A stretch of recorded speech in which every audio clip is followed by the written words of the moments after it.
Hello and welcome to उन्नति IAS.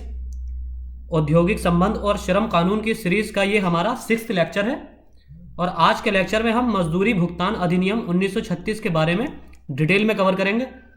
इससे पहले के 6 लेक्चर में हम कारखाना अधिनियम 1948 देख चुके हैं, औद्योगिक विवाद अधिनियम इंडस्ट्रियल डिस्प्यूट एक्ट 1947 इसे भी कवर कर चुके हैं, औद्योगिक नियोजन स्थायी आदेश अधिनियम, व्यवसाय संघ अधिनियम ट्रेड यूनियन एक्ट, न्यूनतम मजदूरी अधिनियम 1948। आज का हमारा टॉपिक है मजदूरी भुगतान अधिनियम 1936। आज हम इसे डिटेल में कवर करेंगे। हमने हर अधिनियम पर एक ही लेक्चर बनाया है ताकि आपको किसी तरह का कन्फ्यूज़न ना हो। हमने दो अधिनियमों को किसी एक लेक्चर में कवर नहीं किया है, उससे कन्फ्यूज़न क्रिएट हो जाता है क्योंकि ज़्यादातर प्रोविजंस और डेफिनीशंस किसी भी अधिनियम के अंदर सेम ही हैं। आपने देखा होगा कि हर अधिनियम के अंदर किस वर्ड को किस तरह परिभाषित किया गया है वो अधिकतर सारे ही अधिनियम में सेम है, ज़्यादा उसमें फ़र्क नहीं है। इसी तरह जिन अथॉरिटीज़ द्वारा जो ऑथराइज्ड ऑफिसर्स हैं जो निरीक्षण करते हैं उनकी योग्यता, या जो पेनाल्टी डालने वाले ऑफिसर्स हैं या जो अपील सुनने वाली एपीलेट बॉडी हैं उनकी योग्यता ज़्यादातर अधिनियम में सेम है। बस हमें इसमें ऑब्जेक्टिव ही इसके याद रखने हैं, ऑब्जेक्टिव्स में ही डिफ्रेंसिएशन है और किन किन इंडस्ट्रीज पर या प्रतिष्ठानों पर कौन सा अधिनियम किस प्रतिष्ठान पर लागू होता है, इसमें इस तरह का बस डिफरेंस ही देखने को मिलता है। और ज़्यादातर इसमें सारे अधिनियम सेम ही हैं। तो शुरू करते हैं आज के हम अपने टॉपिक से। मजदूरी भुगतान अधिनियम 1936 पेमेंट ऑफ वेजेस एक्ट। इस विषय में बम्बई लेबर रॉयल कमीशन 1929-30 की रिपोर्ट भी उद्योगपतियों के अत्याचार तथा अनियमितताओं को प्रकाश में लाई और सरकार उसके निराकरण के लिए कटिबद्ध हो गई। सन 1934 में एक बिल असेंबली में पेश किया गया, लेकिन 1934 में असेंबली के विघटित हो जाने पर अधिनियमित नहीं हो सका। फिर 1936 में अधिनियम को अमली जामा पहनाया जा सका तथा 28 मार्च 1937 से इसे लागू किया गया। इस प्रकार बहुत दिनों तक उपेक्षित नियोजित समुदाय को वैधानिक बल प्राप्त हुआ और बहुत हद तक मजदूरी की अनिश्चितता समाप्त हो गई। अब नियोजकों या प्रबंधकों के लिए यह आवश्यक हो गया कि भुगतान की जाने वाली तिथि की पूर्व घोषणा करें तथा निश्चित तिथि पर या उसी पर भुगतान कर दें। इसके पश्चात इसमें अनेक संशोधन किए गए जो विद्यमान परिस्थितियों को देखते हुए कर्मकारों के हित में आवश्यक थे। इसमें इन संशोधनों में कौन कौन से उल्लेखनीय हैं, कौन से ज़रूरी अमेंडमेंट्स हैं, जो है सन 1937 में, 1940, 1950, 1951, 1956 तथा 1957 के संशोधन विशेष रूप से उल्लेखनीय हैं। सन 1956 तथा 1964 में इसमें संशोधन करके आवश्यक अल्प परिवर्तन किए गए जो 1 फरवरी 1965 को लागू हुए। फिर मजदूरी भुगतान संशोधन अधिनियम 1976 पास करके उसे 12 फरवरी 1976 को गजट में प्रकाशित किया गया। फिर इसमें 1982 में फिर से संशोधन हुआ, यानी कि इसमें लगातार अमेंडमेंट होते रहे हैं। अधिनियम का संक्षिप्त नाम, इस अधिनियम का संक्षिप्त नाम मजदूरी भुगतान अधिनियम 1936 है। लागू होने का समय, वैसे तो ये अधिनियम सन 1936 से ही पारित हो गया, लेकिन केंद्रीय सरकार द्वारा निर्धारित तिथि 28 मार्च 1937 को यह प्रवर्तन में आया, यानी कि इम्प्लीमेंटेशन में आया। अधिनियम का विस्तार एवं उद्देश्य यह संपूर्ण भारत में विस्तारित है। यह सभी प्रतिष्ठानों के लिए निम्न व्यक्तियों के मजदूरी भुगतान पर लागू होता है। पहला, किसी भी कारखाने या उद्योग में नियोजित व्यक्ति। दूसरा, रेलवे प्रशासन द्वारा नियोजित व्यक्ति। तीसरा, प्रत्यक्ष या परोक्ष रूप से ठेकेदार द्वारा नियोजित व्यक्ति। आगे है, यह ठेकेदार रेलवे प्रशासन में से संविदा करके उसको क्रियान्वित करने के लिए वचनबद्ध होता है। रेलवे प्रशासन द्वारा नियुक्त व्यक्ति पर यह लागू होगा। यह बहुत ही इंपॉर्टेंट अधिनियम है। वैसे तो सारे ही अधिनियम इंपॉर्टेंट है, लेकिन अगर इसमें भी हम इसको इसकी इंपॉर्टेंस वाइज देखें तो इसमें से 4 या 5 अधिनियम बहुत ही ज़्यादा इंपॉर्टेंट है और फ्रीक्वेंटली एग्जाम में पूछे जाते हैं। जैसे कि आपका न्यूनतम मजदूरी अधिनियम जो हमने पिछले लेक्चर में कवर किया था। इसी तरह मजदूरी भुगतान अधिनियम पेमेंट ऑफ वेजेस एक्ट, औद्योगिक विवाद अधिनियम, कारखाना अधिनियम, इससे भी कभी कभी अक्सर सवाल आ जाते हैं। इसी तरह हमारा ये प्रसूति प्रसुविधा अधिनियम, मैटरनिटी बेनिफिट, एक्चुअली ये हमारा सोशल सिक्योरिटी से भी ओवरलैप करता है, सामाजिक सुरक्षा वाले तो हमारे सिलेबस के टॉपिक से भी ओवरलैप करता है, इसलिए ये बहुत ज़्यादा इंपॉर्टेंट है।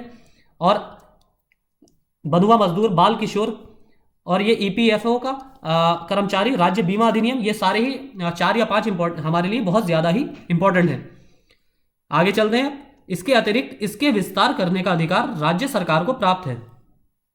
वो 3 महीने पूर्व लागू करने की सूचना का प्रकाशन राजकीय पत्र में करके किसी भी औद्योगिक प्रतिष्ठान या औद्योगिक स्थान के किसी वर्ग या समूह में जहां नियोजित व्यक्तियों के किसी वर्ग पर इस अधिनियम के उपबंधों को का या उपबंधों में से किसी एक उपबंध को लागू कर सकती है। यानी कि इसका इंप्लीमेंट राज्य सरकार के हाथ में होता है और राज्य सरकार इसके 3 महीने के अग्रिम नोटिस पर, यानी कि 3 महीने पूर्व ही अग्रिम नोटिस देकर किसी भी प्रतिष्ठान पर इसको लागू या एक्सटेंड कर सकती है और लागू कर सकती है। केंद्रीय सरकार के अंतर्गत आने वाले प्रतिष्ठानों पर लागू करने के लिए राज्य सरकार को केंद्र सरकार से परामर्श कर लेना आवश्यक है। यानी कि यहाँ पर केंद्र सरकार से सलाह करना आवश्यक है राज्य सरकार के लिए। यह अधिनियम पहले 400 रुपये तक की मासिक औसत मजदूरियों पर लागू होता था। फिर इसे 12 फरवरी 1976 से संशोधन करके औसत मजदूरी को 1000 रुपये प्रतिमाह कर दिया गया। यानी कि 1976 वाला जो अमेंडमेंट था उसमें 400 रुपये की मजदूरी को बढ़ाकर 1000 रुपये प्रतिमाह की मासिक मजदूरी वाले मजदूरों या कर्मकारों पर इस अधिनियम को लागू कर दिया गया है। उसके बाद एक बार फिर से अमेंडमेंट किया गया है इसमें। मजदूरी भुगतान अधिनियम 1936 उद्योग में नियोजित कुछ वर्गों के लोगों की मजदूरी भुगतान को नियमित करता है। अधिनियम द्वारा संयुक्त नियोजितों में से को प्रदेय मजदूरी निर्धारित अवधि में ही वितरित कर दी जाती है। यानी कि अधिनियम में जो समय सीमा दी गई है उस समय सीमा के अनुसार ही उसको भुगतान किया जाना चाहिए, कर्मकार को भुगतान किया जाना चाहिए, वरना अधिनियम का उल्लंघन माना जाएगा। और ये जो मजदूरी की तिथि होती है, मजदूरी भुगतान का जो समय है, वो इंडस्ट्री या प्रतिष्ठान अपने आप ही नियमों में तय करेगा। लेकिन वो ऐसा नहीं होना चाहिए कि बहुत ज़्यादा का समय हो। जैसे किसी को वीकली सैलरी मिलती है तो उसको वीकली के अकॉर्डिंग हर प्रतिष्ठान में उसको लागू किया जा सकता है। किसी को मंथली मिलती है तो मंथली बेसिस पर, और किसी को कोई डेली वेजेस वाले कर्मकार हैं तो उनको डेली वेजेस में कितने टाइम, मैक्सिमम कितने टाइम तक मजदूरी मिल जाएगी, ये सारा नियमों में पहले से ही दिया गया होता है। संयुक्त नियोजितों की प्रदेय मजदूरी निर्धारित अवधि में ही वितरित कर दी जाती है और अधिनियम में अधिकृत कटौतियों को छोड़कर अन्य कटौतियां नियोजकों द्वारा नहीं की जा सकती। यानी कि जो कटौती का जिक्र या वर्णन अधिनियम के अंतर्गत किया गया है, उन कटौतियों के अलावा मजदूरी में से, सैलरी में से किसी तरह की अन्य कटौती नहीं की जा सकती। अगर ऐसा किया जाता है तो यह अधिनियम का उल्लंघन माना जाएगा और अधिनियम के उल्लंघन के अनुसार ही उस पर नियोजक पर दंड लगाया जाएगा। किसी भी फैक्ट्री, रेलवे प्रशासन द्वारा रेलवे में नियोजित व्यक्तियों के लिए चाहे सीधी भर्ती हुई है या किसी ठेकेदार के माध्यम से यह अधिनियम लागू होता है। इस अधिनियम के 1982 के संशोधन द्वारा मजदूरी सीमा 1600 रुपये प्रतिमाह कर दी गई है। अब यह अधिनियम 1600 रुपये प्रतिमाह तक वाले सभी मजदूरों पर लागू किया जाता है। यानी कि पहले 1976 में जो अमेंडमेंट किया गया था उसमें प्रतिमाह 400 रुपये वाले मजदूरों की प्रतिमाह मजदूरी, उसमें पहले 400 रुपये तक वाले कवर किए जाते थे, अब फिर 1000 रुपये तक वाले मजदूरों को भी कवर किया जाने लगा। अब 1982 के अधिनियम में यह प्रावधान किया गया है, यह संशोधन किया गया है कि न्यूनतम मजदूरी जिसकी 1600 रुपये है वो सारे कर्मकार इस अधिनियम के अंतर्गत रखे जाएंगे। आगे अधिनियम के उद्देशिका में इसका जो प्रियम्बल है, प्रियम्बल में ही अधिनियम के उद्देश्यों का उल्लेख मिलता है। पहला, नियोजित कर्मचारियों की जो 1600 रुपये मासिक मजदूरी पाते हैं, मजदूरी भुगतान और उससे संबंधित अन्य बातों को विनियमित करना तथा एक विशिष्ट रूप में उनका भुगतान सुनिश्चित करना। दूसरा, नियमित अवधियों पर भुगतान करना, यानी कि जो दी गई पहले से ही जो दी गई निर्धारित समय सीमा है, उसी समय सीमा के अंदर नियमित अवधियों पर रेगुलर बेसिस पर उसी समय सीमा पर ही पेमेंट करना, सैलरीज का पेमेंट करना। तीसरा, मजदूरी से अनाधिकृत एवं अवैध कटौतियों पर प्रतिबंध लगाना, यानी कि उसकी जो अनाधिकृत या इलीगल किसी तरह की कटौतियां हैं, डिडक्शन है सैलरी से, वो नहीं किए जा सकते। अधिनियम के अंतर्गत परिभाषाएं, नियोजित व्यक्ति, इसके अंतर्गत कर्मकार तथा उसकी मृत्यु होने पर उसके वैध प्रतिनिधि शामिल हैं। यानी कि कर्मकार के साथ साथ उसके जो लीगल जो रिप्रेजेंटेटिव हैं या उसके जो वंशज हैं जिनसे ब्लड रिलेशन है वो सारे शामिल हैं। नियोजक इसके अंतर्गत किसी प्रतिष्ठान का मालिक या उसकी मृत्यु होने पर उसके वैध प्रतिनिधि शामिल हैं, यानी कि उसके डिसेंडेंट, उसके वंशज भी इसमें शामिल हैं। प्राइवेट लिमिटेड कंपनियों के निदेशक ही नियोजक माने जाएंगे, जो उनके डायरेक्टर होंगे प्राइवेट लिमिटेड कंपनियों के, वही इसके नियोजक माने जाएंगे, यानी कि वही ऑनर माने जाएंगे और वही लायबल होंगे किसी भी रेस्पॉन्सिबिलिटी के लिए या किसी भी नियम के उल्लंघन पर। मजदूरी से तात्पर्य, इससे तात्पर्य उन सभी मजदूरियों से है, चाहे वेतन, भत्ते या अन्यथा के रूप में, धन के रूप में हो। मजदूरियों में निम्नलिखित सम्मिलित नहीं है, ये बहुत ही इंपॉर्टेंट फैक्ट्स हैं। कोई बोनस चाहे लाभ की योजना के अधीन या नियोजन की शर्तों के अधीन दे धन राशि का भाग नहीं है, यानी कि किसी तरह का बोनस अगर सैलरी के अलावा प्रोवाइड किया जाता है, सैलरी में वो इंक्लूड नहीं माना जाएगा, उसे भुगतान के रूप में नहीं लिया माना जाएगा कि इसका भुगतान लेट किया गया है। बोनस का भुगतान कितनी भी देर से किया जाए उसको इस अधिनियम के अंतर्गत उल्लंघन नहीं माना जाएगा।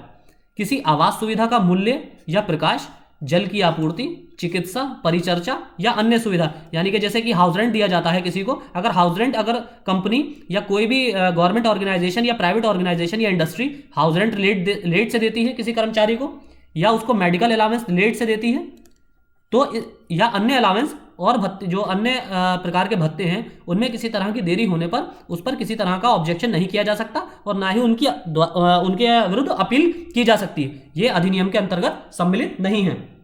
तीसरा, किसी सेवा निवृत्ति वेतन विधि, जिसे रिटायरमेंट फंड जो होता है, या भविष्य अंश निधि में नियोजक द्वारा दिया गया अंशदान, यानी कि रिटायरमेंट पर जो आप पैसा मिलता है वो किसी तरह का वेतन का भाग नहीं माना जाएगा।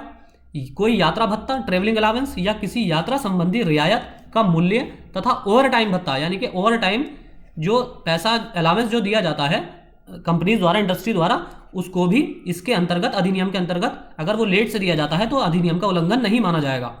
किसी नियोजित व्यक्ति को उसके नियोजक की प्रकृति के कारण उस पर पड़े विशेष व्यय की पूर्ति के लिए दी गई धनराशि, तो इसको भी इस पॉइंट से यहाँ तात्पर्य यह है कि कोई नियोजक अगर किसी ऐसे कर्मकार की नियुक्ति करता है कि जहाँ पर एक्स्ट्रा पे कुछ अमाउंट सैलरी के अलावा, जैसे कि उसका सिक्योरिटी बेसिस, या जहाँ पर कोई ज़्यादा हार्ड वर्क हो जिसके लिए उसे एक्स्ट्रा अलाउंस दिए जा रहे हैं 10% या 20%, तो इस तरह के अलाउंस को अगर टाइम पे ना दिया जाता है किसी इंडस्ट्री प्रतिष्ठान के मालिक द्वारा अपने कर्मकार को, तो उस पर भी किसी तरह का नियम का उल्लंघन उसे कंसिडर नहीं किया जाएगा। अब अधिनियम के अंतर्गत नियोजक का उत्तरदायित्व, मजदूरी संरक्षण, responsibilities of the employer under the act, protection of wages, मजदूरी भुगतान का दायित्व।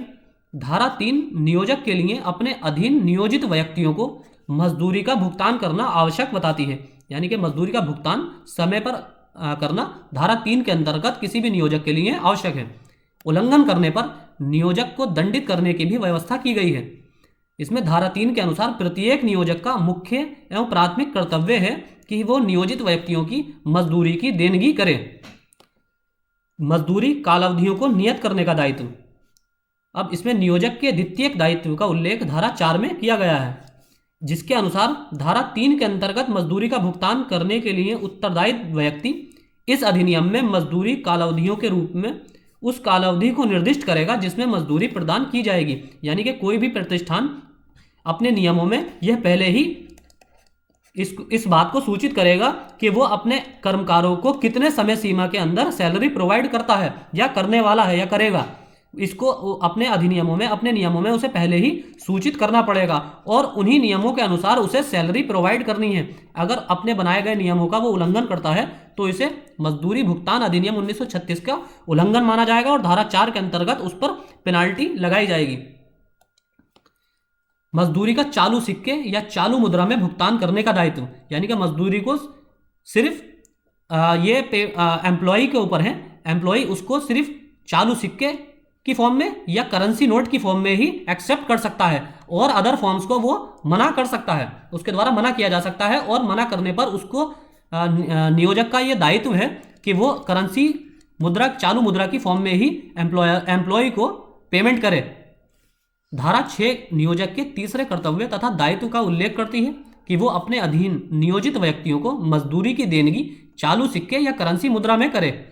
यानी कि अगर चेक की फॉर्म में किया जाता है, नियोजक द्वारा अपने कर्मकार को भुगतान चेक की फॉर्म में किया जाता है, तो एम्प्लॉय उसमें मना कर सकता है, और यह नियोजक का कर्तव्य होगा कि उसको अपने एम्प्लॉय को करेंसी फॉर्म में पेमेंट करना पड़ेगा, अन्यथा उस पर धारा 6 के अंतर्गत नियमों का उल्लंघन माना जाएगा। रजिस्ट्रार तथा अभिलेखों के अनुरक्षण का दायित्व। धारा 13 का के अनुसार प्रावधान है कि प्रत्येक नियोजक ऐसे रजिस्ट्रार तथा अभिलेखों को रखेगा तथा उनका अनुसरण करेगा जिसके द्वारा नियोजित व्यक्तियों के विवरण और उनके द्वारा किए गए कार्यों की प्रविष्टि की जाएगी। निरीक्षकों को सुविधाएं प्रदान करने का दायित्व। धारा 14 प्रत्येक नियोजक पर यह दायित्व आरोपित करती है कि वो हर संभव युक्ति युक्त सुविधाएं निरीक्षकों के प्रवेश, पर्यवेक्षण, परीक्षण तथा जांच के दौरान प्रदान करे। कटौती के मामले में भुगतान में विलंब और दोषपूर्ण मांग के लिए दंड तथा निर्णयार्थ प्राधिकारी। धारा 15 क्लॉज 1 के अंतर्गत राज्य सरकार प्राधिकारियों की नियुक्ति राजपत्र में अधिसूचना द्वारा करती है। अब निम्नलिखित व्यक्ति पदाधिकारी पद पर नियुक्त होने में अहर्ता रखते हैं। पहला, किसी श्रम न्यायालय का पीठासीन अधिकारी। दूसरा, औद्योगिक न्यायाधिकरण का न्यायाधिकारी यानी कि इंडस्ट्रियल ट्राइब्यूनल जो होते हैं, जैसे कि गुजरात और मध्य प्रदेश में बनाए गए हैं, उसका न्यायाधिकारी, उसका जज। कर्मकारों के लिए प्रतीकार्थ आयुक्त यानी कि लेबर कमिश्नर। दीवानी अदालत में न्यायाधीश। फिर वेतनिक मजिस्ट्रेट जिसे स्टाइपेंडरी मजिस्ट्रेट कहते हैं। उपरोक्त व्यक्तियों में से किसी की भी नियुक्ति मजदूरी विषयक मांगों के निराकरणार्थ की जा सकती है, लेकिन स्मरणीय यह है कि उनकी नियुक्ति उस पद पर औद्योगिक विवाद अधिनियम 1947 के अंतर्गत या राज्य में प्रचलित औद्योगिक विवादों की खोज तथा निपटारा करने में संबंधित किसी तदनुरूपी विधि के अधीन ही होगी, यानी कि इन दो अधिनियमों के अंतर्गत ही की जा सकती है। प्राधिकारी की क्षेत्र अधिकारिता, ज्यूरिसडिक्शन ऑफ द अथॉरिटी। अब प्राधिकारी के क्षेत्र का स्पष्टीकरण नियुक्ति के समय प्रारंभ में ही कर दिया जाएगा ताकि कटौतियों या भुगतान में विलंब के विषय में उठने वाले दावों को वो देख सके। इस प्रकार इस अधिनियम में इस बात की भी पुष्टि की गई है कि सरकार यदि आवश्यक समझती है तो किसी निर्दिष्ट क्षेत्र के लिए एक से अधिक प्राधिकारी की नियुक्ति और साधारण या विशेष आदेश द्वारा संपन्न किए जाने वाले कामों का बंटवारा भी कर सकती है। प्राधिकारी के समक्ष मांग प्रस्तुत करने की पद्धति यानी presentation of application for direction. धारा 15 क्लॉज 2 में प्रावधान है कि यदि किसी नियोजित व्यक्ति को मजदूरी से इसके प्रावधानों के विपरीत कटौती या मजदूरी भुगतान में विलंब किया गया है तो उसके लिए ऐसे प्राधिकारी के समक्ष उपधारा 3 के अंतर्गत निर्देश देने के लिए आवेदन प्रस्तुत किया जा सकता है। यानी कि अगर किसी कर्मकार को, किसी एम्प्लॉय को मजदूरी का भुगतान देरी से किया गया है तो वो धारा 15(2) के अंतर्गत किसी सक्षम प्राधिकारी के द्वारा आवेदन प्रस्तुत कर सकता है। अब आवेदन प्रस्तुत करने में सक्षम व्यक्ति कौन कौन है? पहला, स्वयं वो व्यक्ति जिसकी मजदूरी की अनुचित कटौती की गई है या उसके भुगतान में विलंब किया गया है। दूसरा, कोई भी विधि व्यवसायी, कोई भी लीगल लॉ प्रैक्टिशनर। तीसरा, अधिनियम के अधीन कोई भी व्यक्ति। चौथा, किसी भी पंजीकृत श्रमिक संघ का कोई अधिकारी, किसी रजिस्टर्ड ट्रेड यूनियन का कोई अधिकारी, ट्रेड यूनियन के जो ऑथराइज एग्जीक्यूटिव बॉडी के जो चेयरमैन वगैरह होते हैं वो। पांचवा, उपधारा 1 के अधीन प्राधिकारी की अनुज्ञा लेकर कोई भी अन्य व्यक्ति, यानी कि अगर जिसे जो इंस्पेक्टर है, जो इंस्पेक्शन कर रहा है, उसकी आज्ञा लेकर कोई भी अन्य व्यक्ति अपील कर सकता है। आवेदन की अवधि, प्राधिकारी के समक्ष आवेदन 12 महीने के अंदर प्रस्तुत किए जा सकते हैं। यह अवधि पहले 6 महीने थी, अब इसे बढ़ाकर 12 महीने कर दिया गया है। यह समय उस दिन से लागू हुआ माना जाएगा जिस दिन मजदूरियों में कटौती की गई थी या मजदूरियों का भुगतान किया जाना निश्चित था, यानी कि उसी दिन से इस अवधि को काउंट किया जाएगा। इस अधिनियम में यह भी बताया गया है कि 12 महीने की अवधि के पश्चात भी प्राधिकारी इसे स्वीकृत कर सकता है, यानी कि कोई ऐसा इसमें हार्ड एंड फास्ट रूल नहीं है कि अगर सैलरी काटी गई है तो प्राधिकारी को 12 महीने के अंतर्गत आने वाले आवेदनों पर ही विचार करना पड़ेगा, ऐसा कुछ नहीं है। प्राधिकारी 12 महीने से अधिक अवधि वाले आवेदनों पर भी विचार कर सकता है। आवेदक प्राधिकारी का समाधान कर देता है कि आवेदन प्रस्तुत करने के पर्याप्त एवं उचित कारण थे। विलंब को माफ करते समय प्राधिकारी को पूर्णतः संतुष्ट होना चाहिए कि उसका कारण विलंब की पूरी अवधि में विस्तारित था। यानी कि अगर 12 महीने से अधिक का अगर किसी को समय हुआ है आवेदन प्रस्तुत करने में, तो प्राधिकारी को उसे एक उचित और स्पष्ट कारण देना पड़ेगा और उसमें प्राधिकारी के संतुष्ट होना भी चाहिए, यानी कि उसका संतुष्ट होना भी बहुत आवश्यक है। फिर है प्राधिकारी की शक्तियां। धारा 18 के अनुसार धारा 15 के अंतर्गत नियुक्त प्रत्येक प्राधिकारी को सिविल प्रक्रिया संहिता 1908 के अंतर्गत निम्नलिखित प्रयोजनों के लिए सिविल न्यायालय की शक्तियां प्राप्त होंगी। पहला, साक्ष्य ग्रहण करने के लिए। दूसरा, गवाहों की उपस्थिति बाध्य करने के लिए, यानी कि उस पर कंपलसरी है। तीसरा, दस्तावेजों को प्रस्तुत करने हेतु विवश करने के लिए। प्राधिकारी को उक्त प्रयोजनों तथा धारा 195 के अर्थ तथा अधिकार के संबंध में उसे सिविल कोर्ट माना जाएगा, यानी कि जो ऑथराइज्ड पर्सन होगा उसे न्यायालय के बराबर, सिविल कोर्ट के बराबर शक्तियां प्राप्त होंगी। दीवानी प्रक्रिया संहिता की धारा 115 के अधीन प्राधिकारी के निर्णय का उच्च न्यायालय में पुनर्विलोकन नहीं हो सकता है, यानी कि उसकी समीक्षा हाई कोर्ट भी उस पर रिव्यू पिटीशन नहीं ले सकता।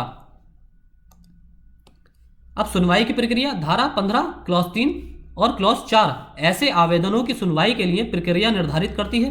उसके अनुसार उपधारा 2 के अधीन कोई आवेदन प्राप्त होने पर वो प्राधिकारी आवेदन या नियोजक या धारा 3 के अंतर्गत मजदूरियों का भुगतान करने के लिए उत्तरदायी अन्य व्यक्ति को चुनेगा या उन्हें अपनी बात कहने का अवसर प्रदान करेगा। यानी कि इसके लिए अगर किसी मजदूरी का भुगतान में अगर किसी तरह का विलंब होता है तो या तो वो ऑनर को, इंडस्ट्री ऑनर को, जैसे नियोजक जो है उसको लिए उससे भी पूछताछ कर सकता है, या फिर इंडस्ट्री ऑनर ने जिसको अपॉइंट कर रखा है। जैसे कि आपने देखा होगा प्राइवेट कंपनीज में या इंडस्ट्रीज में HR टीम होती है, ह्यूमन रिसोर्स टीम, जो कि सारा सैलरी वगैरह का डिस्ट्रीब्यूशन करते हैं, सैलरी आदि का डिस्ट्रीब्यूशन करते हैं और इन्हीं के ही अंडर में रहता है। तो वो इस सैलरी HR डिपार्टमेंट के हेड को भी तलब कर सकता है प्राधिकारी, इससे भी पूछताछ की जा सकती है।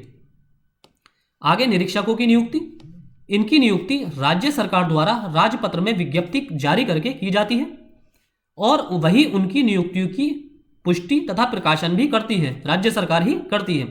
नियुक्ति की प्रक्रिया सीधे या प्रोन्नति से, प्रमोशन द्वारा, आयु, अनुभव, वेतनमान, क्षेत्र अधिकार, सेवा अवधि, स्थानांतरण, पदत्याग, अन्य सुविधाएं आदि के बारे में नियम बनाना तथा पहले से ही अवगत कराना सरकार का कार्य है। यानी कि इसकी नियुक्ति से संबंधित सारे कार्यों को राज्य सरकार पहले से ही अवगत कराएगी। निरीक्षकों की संख्या। उनकी संख्या के संबंध में अधिनियम में स्पष्ट उल्लेख नहीं है। सुसंगत परिस्थितियों, कार्यों की अधिकता तथा आवश्यकता को ध्यान में रखते हुए सरकार उचित संख्या में निरीक्षकों की नियुक्ति करेगी। निरीक्षक के अधिकार एवं कर्तव्य। अधिनियम की धारा 14 क्लॉज 4 में उसके अधिकार में निम्नलिखित बातें सम्मिलित हैं। पहला, निरीक्षक इस बात की जानकारी हासिल करने के लिए कि क्या इस अधिनियम के प्रावधानों या उसके अंतर्गत बनाए गए नियमों का समुचित रूप से पालन हो रहा है या नहीं, ऐसे परीक्षण तथा जांच पड़ताल कर सकता है जैसा कि वो उचित समझता है। यानी कि वो इस तरह की जांच कर सकता है कि किसी प्रतिष्ठान के अंदर नियमों का पालन हो रहा है, इस मजदूरी भुगतान अधिनियम के अंतर्गत बनाए गए नियमों का ठीक तरह पालन हो किया जा रहा है या नहीं। इसकी जांच निरीक्षक द्वारा किसी भी समय की जा सकती है। वो पुलिस की सहायता के साथ जैसा वो उचित समझे किसी भी रेलवे प्रतिष्ठान में किसी भी उचित समय पर इस अधिनियम के उद्देश्य की पूर्ति के लिए परिसरों में प्रवेश कर सकता है। यानी कि वो रेलवे परिसर के अंदर, रेलवे कैंपस के अंदर प्रवेश कर सकता है पुलिस बल के साथ। तीसरा, लिखित आदेश द्वारा औद्योगिक प्रतिष्ठानों में अनुरक्षित किसी रजिस्टर या अभिलेख के प्रस्तुत करने की अपेक्षा कर सकता है। यानी कि वो इंडस्ट्री ऑनर को या नियोजक को लिखित आदेश देकर किसी तरह के डिटेल्स या रजिस्टर मंगा सकता है। कर्मकारों से संबंधित सारी डिटेल वो अपने समक्ष प्रस्तुत करवा सकता है। अपील। धारा 17 में अपील का उपबंध है। धारा 15 क्लॉज 2 में प्रस्तुत आवेदन के पूर्णतया या अंशतया खारिज करने पर अपील की जा सकेगी। जहां इस अधिनियम के प्रावधानों के विपरीत किसी भी नियोजित व्यक्ति की मजदूरी में से कटौती कर ली गई है, उसके किसी भुगतान में विलंब किया गया है, तो ऐसा व्यक्ति स्वयं या कोई भी विधि व्यवसाय या ट्रेड यूनियन के किसी भी अधिकारी द्वारा अपील करने के लिए आवेदन कर सकता है। दूसरा, धारा 15(3) के निर्देश, जहां आवेदन सुनने वाला अधिकारी प्रतिकूल निर्णय देता है। तीसरा, उक्त धारा की उपधारा 4 के अंतर्गत प्राधिकारी द्वारा 50 रुपये तक किया गया आर्थिक दंड, जिसकी अदायगी नियोजिती द्वारा किए जाने का आदेश होता है कि उसने गलत ढंग से नियोजन के विरुद्ध कार्यवाही की थी। यानी कि उस पर किसी प्राधिकारी द्वारा 50 रुपये तक का अर्थदंड लगाया जा सकता है, पेनाल्टी इंपोज की जा सकती है। अपील करने की अवधि, अपील करने का समय 30 दिन का होता है। यह 30 दिनों की मियाद आज्ञा या निर्देश दिए जाने की तिथि से मानी जाएगी। यानी कि प्राधिकारी जब अपील करने का आदेश दे देगा, जो 12 महीने का समय था, उस 12 महीने के समय के अंदर कोई भी कर्मकार आवेदन प्रस्तुत कर सकता है और आवेदन के एक्सेप्ट होने के बाद प्राधिकारी को 30 दिन के अंदर अपील करना होती है। अपील कहाँ की जाएगी? बंबई, मद्रास तथा कलकत्ता के प्रेसिडेंसी टाउन्स में। इस अधिनियम के अंतर्गत अपील स्मॉल कॉजेस कोर्ट होते हैं वहां, इन तीनों प्रेसिडेंसी शहर में यहां अपील की। इसके अलावा अन्य स्थानों पर, यानी कि इन 3 प्रेसिडेंसी टाउन्स के अलावा जितने भी अन्य स्थान हैं, वहां की जिला अदालतों में अपील इसके विरुद्ध की जा सकती है। इसमें आगे अपील करने का कोई अधिकार नहीं है। अधिक से अधिक उच्च न्यायालय में रिवीजन प्रार्थना पत्र दिया जा सकता है, यानी कि इसके डिसीजन के रिव्यू करने की अपील बहुत से बहुत हाई कोर्ट में दी जा सकती है, और यह भी हाई कोर्ट का विवेक अधिकार है कि वो उस अपील को एक्सेप्ट करता है या उसे खारिज कर सकता है। यह हाई कोर्ट के विवेक अधिकार पर निर्भर करेगा, यह डिस्क्रिशन पावर है हाई कोर्ट की। अपील कौन कर सकता है? नियोजक, एम्प्लॉयर, नियोजित या कर्मकार, एम्प्लॉई, विधि व्यवसाय, लीगल प्रैक्टिशनर्स, पंजीकृत ट्रेड यूनियन का कोई भी अधिकारी, किसी भी रजिस्टर्ड ट्रेड यूनियन का कोई भी अधिकारी, यानी कि एग्जीक्यूटिव मेंबर, उनकी बॉडी का कोई भी चेयरमैन इत्यादि, और निरीक्षक, इंस्पेक्टर स्वयं भी अपील कर सकता है। विधि व्यवसायी या ट्रेड यूनियन का अधिकारी तभी किसी कर्मकार के लिए अपील कर सकता है जबकि उसे स्वयं कर्मकार ने लिखित रूप से प्राधिकृत किया है। यानी कि ये ट्रेड यूनियन का कोई भी अधिकारी तभी अपील करेगा जब कोई कर्मकार उसको लिखित फॉर्म में प्राधिकृत करेगा, ऑथराइज्ड करेगा अपने बिहाफ पे अपील करने के लिए। ट्रेड यूनियन के किसी अधिकारी को ऑथराइज्ड करेगा, तभी ट्रेड यूनियन का अधिकारी उसकी बिहाफ में अपील कर सकता है, कर्मकार के बिहाफ में अपील कर सकता है। अब शस्तियां या दंड, पेनाल्टीज, इसके लिए प्रावधान धारा 20, 21, 15 क्लॉज 4 तथा 17 क्लॉज ए या आ में किए गए हैं। धारा 20 के अनुसार नियोजित व्यक्ति की मजदूरी के भुगतान के लिए उत्तरदायी तथा निम्नलिखित धाराओं के उल्लंघनकर्ता को न्यूनतम 200 से अधिकतम 1000 रुपये तक का आर्थिक दंड दिया जा सकता है। यानी कि 200 से 1000 के बीच यह रेंज वेरी करेगी, और ये जो ऑथराइज पर्सन होगा, जो जज होंगे, ये उसकी डिस्क्रिशन पावर होगी, विवेकाधिकार होगा कि वो कितना इस पर पेनाल्टी इंपोज करते हैं। किन धाराओं के लिए 1000 रुपये तक का आर्थिक दंड होगा? पहला, धारा 4 के अनुसार जो नियोजक मजदूरी अवधि निश्चित नहीं करता है, यानी कि उसने अपने संगठन या अपने प्रतिष्ठान के नियमों में मजदूरी की अवधि के कितने समय में मजदूरी प्रदान की जाएगी, इस बात का स्पष्ट उल्लेख नहीं किया है, तो उसको उस नियमों के उल्लंघन पर 1000 रुपये तक का धारा 4 के अंतर्गत जुर्माना किया जा सकता है। दूसरा, कार्य दिवस पर भुगतान न करना, यह धारा 5 क्लॉज 4 के अंतर्गत नियम का उल्लंघन माना जाएगा, अधिनियम का। तीसरा, मजदूरी का भुगतान चालू सिक्कों या करेंसी नोट में ना करना। इस कंडीशन में भी किसी भी नियोजक पर 1000 रुपये तक का आर्थिक दंड इंपोज किया जा सकता है। फिर है दोहरा अपराध, फिर ड्यूल क्राइम, यानी कि एक बार से अधिक अगर कोई क्राइम किया गया है, सेम क्राइम अगर एक बार से अधिक किया गया है, यहां सेम क्राइम है।